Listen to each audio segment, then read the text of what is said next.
O Ministério do Turismo liberou recursos para complementar os investimentos da Prefeitura da capital para as obras de reforma do mercado municipal de Campo Grande. A primeira e grande feira livre de Campo Grande começou na beira dos trilhos, em frente ao Colégio Oswaldo Cruz. O terreno foi doado por Antônio Valente e construído o mercado municipal. No início eram apenas frutas, verduras, legumes e carnes. Hoje o negócio se diversificou. É possível encontrar de tudo no mercadão. Dona Elisa Okumoto é uma das primeiras comerciantes do local. Ajudava o pai quando ainda era feira livre. O ponto turístico da capital vai passar pela segunda fase de revitalização. A reforma é urgente. Nas paredes, o peso das vigas está causando rachaduras. A fiação elétrica é do tempo da inauguração. Não há projeto de prevenção e combate a incêndios. Já houve alguma manutenção, mas não nesse porte que é a necessidade que o mercado vive. Nós temos aqui uma fiação aí com um histórico aí de mais de 30, 40 anos, com certeza. Vamos dizer, ele está como se fosse um barril de pólvora, né? Se não for feito isso daí, nós corremos um risco muito grande aqui de acontecer um sinistro bem pior aqui. Ronald é a terceira geração de comerciantes. Depois de muita espera, agora comemora as reformas que o lugar merecidamente vai receber. O mercadão vai receber piso adequado e o teto será completamente trocado. O mercado municipal foi inaugurado no final da década de 50, em 1958. São 223 estabelecimentos comerciais, entre bancas e boxes. Mais de 700 pessoas trabalham aqui e, em média, 4.500 pessoas visitam diariamente o mercado municipal. Para contemplar comerciantes e consumidores, o projeto prevê a ampliação do prédio até a feira indígena. Os feirantes que estão do lado de fora serão inseridos no prédio. Mas, para isso, é preciso pensar e definir como ficará o projeto para conservar a arquitetura histórica do mercadão. O mercado hoje, ele é o sucesso que é devido ao sentimento de história que ele traz para quem frequenta aqui.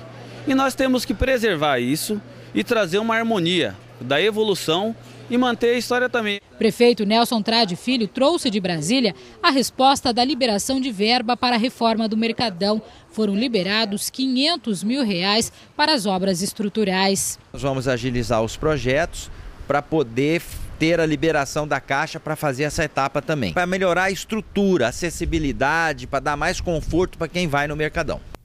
E para continuar falando sobre a importância para uma cidade da conservação de prédios antigos, nós recebemos hoje no estúdio a Giovanni Sbaraini, que é vice-presidente do Conselho de Arquitetura e Urbanismo de Mato Grosso do Sul. Boa tarde. Boa tarde, Neila, como vai? Tudo jóia. Que bom que você veio. Obrigada pelo convite. Ao longo dos anos, as cidades vão se transformando, né? Como é que concilia esse desenvolvimento com preservação histórica?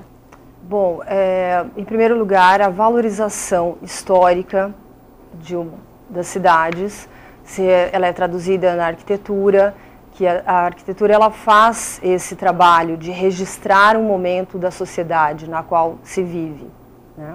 Uhum. Tem muitas pessoas que ainda acreditam que essa preservação pode atrapalhar o progresso da cidade. Isso acontece? É fato? Olha, se as pessoas que pensam dessa forma, muito provavelmente elas não têm o conhecimento do todo. Porque quando a gente fala em evolução, em desenvolvimento das cidades, a gente não pode esquecer e valorizar aquilo que ela foi, a história. Sem referências, o ser humano não consegue desenvolver um bom trabalho. Então, não se destrói aquilo que foi construído, porque aquilo é história, é a contextualização de uma época que aquela sociedade viveu, traduzindo economicamente aquela sociedade, culturalmente aquela sociedade. E nesses elementos urbanísticos, né, as arquiteturas, os espaços urbanos, isso vem traduzido. Nós temos como fazer essa transição sem destruir aquilo que é a nossa história, que conta a nossa vida. Você já começou a falar um pouquinho do assunto, né? Mas nós estamos revitalizando as fachadas do centro da capital, Sim. O mercadão que nós vimos aí na reportagem, que vai ser revitalizado. De que forma essas reformas, revitalizações ajudam a preservar e contar a história?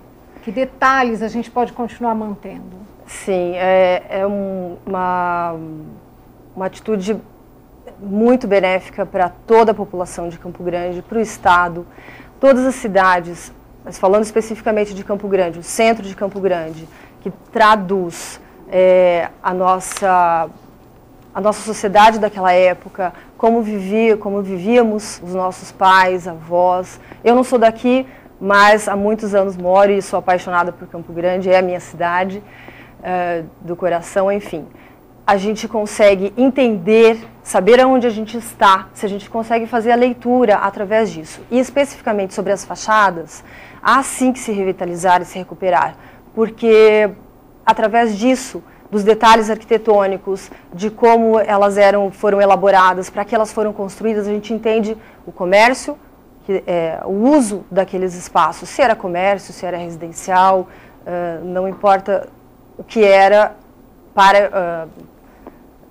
na verdade, assim, importa o que era para que a gente possa hoje dar um novo uso, sim, mas preservando as características arquitetônicas, que traduzem uma época que vivemos. Bacana. Nós temos, né, já muitas coisas preservadas, que são tombadas como patrimônio histórico, Morada dos Baís, Relógio da 14. Como é que nós estamos em relação a outros estados do país no quesito preservação histórica? Eu acho que estamos evoluindo, sim, estamos bem. Existem outros lugares que já têm uma evolução grande, né? Mas Campo Grande está muito bem, sim, estamos recuperando. Temos também Corumbá, o Caseiro do Porto de Corumbá, que está sendo todo revitalizado. Então, estamos caminhando, sim, a grande espaço, com grande espaço. Agora é trabalhar bem. E assim, para a gente esclarecer para todo mundo, qual que é a minha parte, qual que é a sua parte, qual que é a parte de quem está assistindo a gente quando a gente fala de preservação histórica? O que a gente pode fazer no nosso dia a dia? Para a gente encerrar rapidinho, por favor. Ok. Bom, a sociedade como um todo, ela deve participar de todas as coisas que acontecem na cidade. Nós temos os órgãos públicos, nós temos o nosso conselho, e convido a toda a sociedade para que vá ao Conselho de Arquitetura e Urbanismo, se manifestar, dizer o que pensa, colocar sua opinião, porque através de um planejamento correto, a gente consegue melhorar as nossas cidades, sim, e preservando sempre. Obrigada, Giovanni. Obrigada a você por ter vindo, participado do SBT-MS Primeira. Obrigada pela oportunidade. Boa tarde. Boa tarde.